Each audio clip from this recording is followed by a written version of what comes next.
Pada tanggal 5 Januari 1808, zaman penguasaan Daendels, terjadi perseteruan pihak Belanda dengan keraton.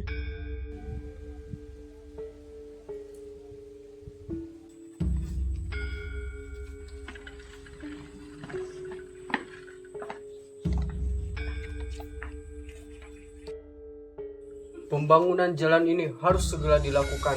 Dari Anyer hingga Panarukan harus segera dilaksanakan. Tidak bisa. Sebelum ada persetujuan dari pihak kami, pilih saja jalur yang lain. Tapi akses jalur ini yang saya mau. Kedua belah pihak sama-sama bersikeras mempertahankan. Naikkan tahta adikku akan memperlancar birokrasi kita. Bagaimana mungkin di usia yang begitu muda Sri Sultan Hamengkubuwono V bisa menjadi pemimpin kerajaan kita? Pada tahun 1823, datanglah residen Belanda, Smithard.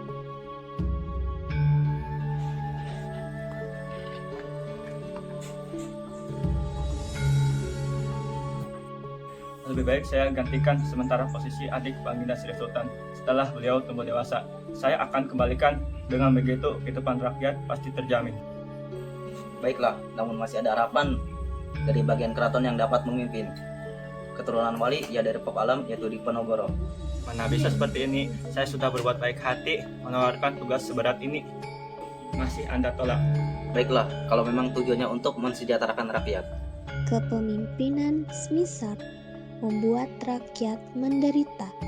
Muncullah seorang bangsawan putra dari Hamengkubuwono III bernama Raden Mas Ontowiryo atau Pangeran Diponegoro.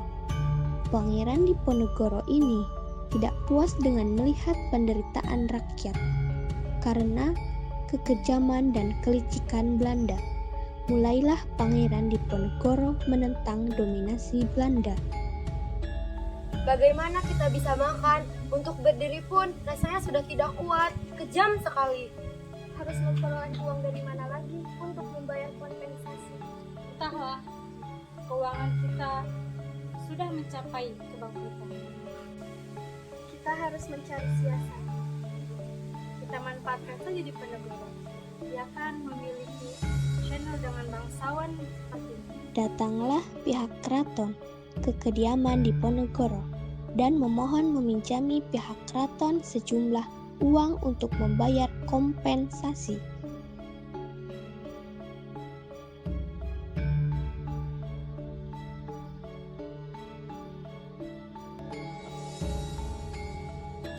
Baik, saya akan usahakan, insya Allah ada jalan. Kemudian Pangeran Diponegoro meminjam uang dari Kapten Tionghoa. Smithard berhasil menipu kedua wali sultan untuk meluluskan kompensasi yang diminta oleh Nahwis atas perkebunan di Bedoyo, sehingga membuat Diponegoro memutuskan hubungannya dengan keraton. Diponegoro sangat membenci perlakuan dan penguasaan Belanda di Nusantara. Beliau melihat para rakyatnya menderita. Mengapa kalian bersedia bekerja sama dengan Belanda dengan memberikan kompensasi penyewaan tanah? Dengan kami memberi kompensasi tersebut, Belanda bersedia mengurusi semua tanah kita. Benar apa yang dikatakan Fadil dan Nurjo. Pihak Belanda membantu kita. Seharusnya kalian tidak harus berhubungan dengan Belanda. Apa yang kalian lakukan itu membuat rakyat menderita dan keuangan keraton menjadi bangkrut karena kompensasi tersebut.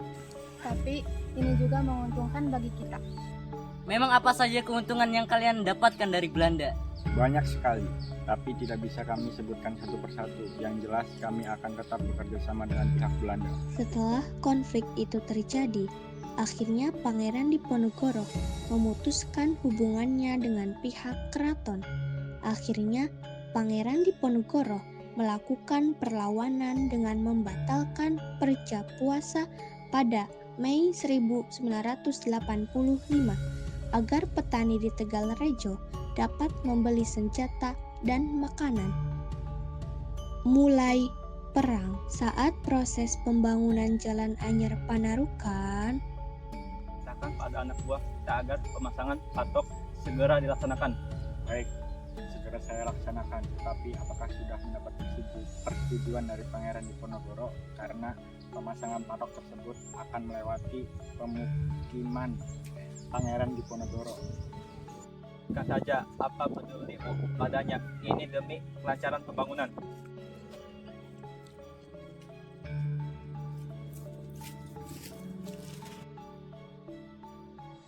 Siapa yang menyuruh kalian mencabuti patok-patok ini? Pasang kembali dengan cepat. Patih Danurejo mengutus pasukan Macanan untuk menjaga patok-patok tersebut. Dengan keberaniannya, pengikut Pangeran Diponegoro mencabuti patok-patok tersebut dan menggantikan dengan tombak sebagai isyarat. Mulailah pemberontakan.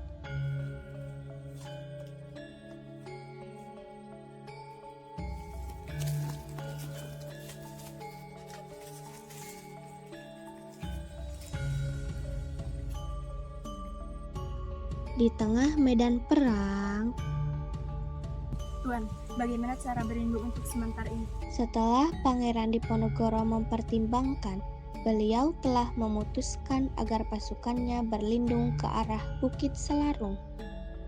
Mari kita buat benteng pertahanan di Gua Sorong ini. Siap Tuan, akan kami laksanakan demi perjuangan bersama.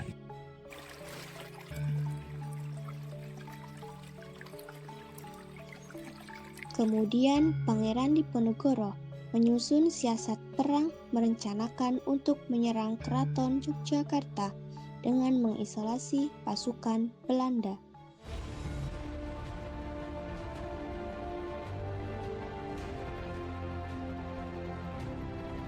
Sebagai pemimpin, Pangeran Diponegoro didampingi oleh Pangeran Mangkubumi Alibasyah Sentot dan Kiai Maja sebagai pengawas spiritual dalam perang ini.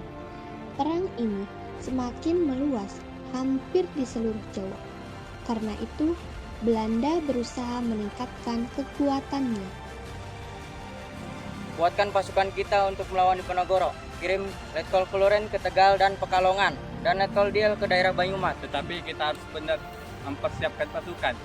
Bagaimana kalau kita meminta bantuan dari pasukan kita yang berada di Sumatera Barat? Lakukan saja kalau memang itu yang terbaik. Siap, serang!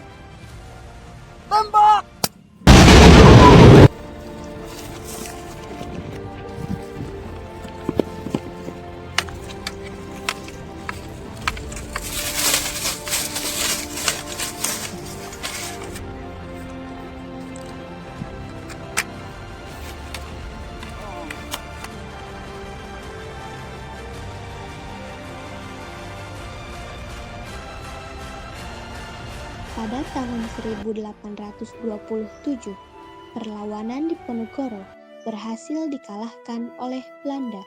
Para pemimpin yang membantu Diponegoro mulai banyak yang tertangkap walaupun perlawanan rakyat masih terjadi. Kurang habis pasukan Belanda, jangan sampai kita meledak. Siap Tuan, Kapten Ida sudah kami tewaskan.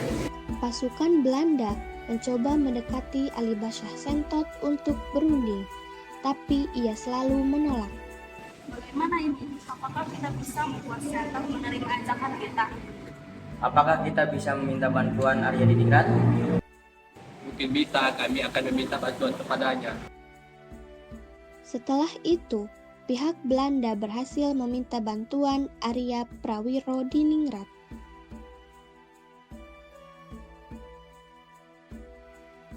Kenapa kau tidak terima saja perundingan dengan Belanda? Untuk apa? Belanda itu musuh kita. Yang ku tahu pihak Belanda akan mengadakan perundingan yang memberikan banyak keuntungan. Alibasyah Sentot pun menerima ajakan untuk berunding. Bagaimana Tuan Alibasyah? Apa yang kita ingin pertahankan dan apa yang kita ingin dapatkan? Biarkanlah aku dan pasukan Pangeran Diponegoro berjuang di Janowong. Dan jangan cegah aku untuk melepas beban ini. Baiklah, akan kami wujudkan. Tapi setelah perjanjian ini tanggal 24 Oktober 1829, kalian semua harus menyerahkan diri ke ibu kota negeri Yogyakarta. Kemudian ditandatanganilah perjanjian Imogiri antara Ali Basyah Sentot dengan pihak Belanda. Penyerahan diri atau tertangkapnya para pemimpin pengikut Diponegoro merupakan pukulan berat bagi perjuangan Pangeran Diponegoro. Every day we started fighting. Every night we fell in love. No one else could make me sadder, but no one else could lift me high above. I don't know what I was doing when suddenly we fell apart.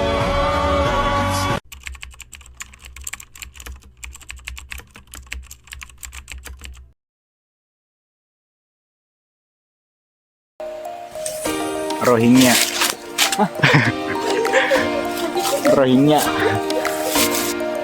Tembak!